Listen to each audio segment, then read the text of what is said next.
Around 1865 and 1900, factory conditions were very harsh, painful, and bad to people, especially for those who are younger than 12 or 13 years old.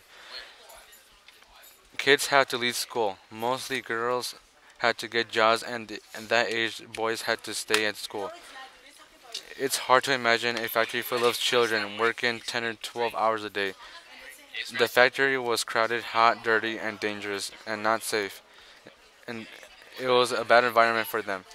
Working in factories were never 100% safe. Sometimes the noise could make you deaf, and it was often hot due to the poor ventilation.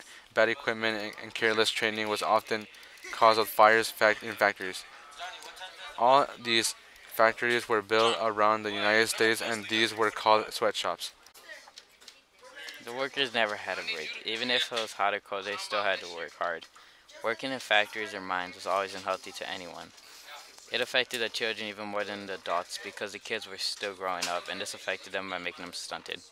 Rarely did an employer offer payment if the worker was hurt or killed on the job. As industries consolidated at the turn of the century, factories grew larger and more dangerous. Frederick Winslow Taylor set out to improve work efficiency in the steel plant where he was chief engineer. Frederick Winslow was also determined for how long each step should take and studied the motion on how they worked, and after all that time and productivity, the profits increased.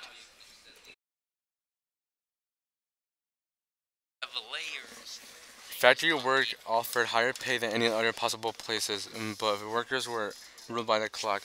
Discipline was also very strict, and managers would often fine or fire workers for talking, being late, or refusing to do tasks.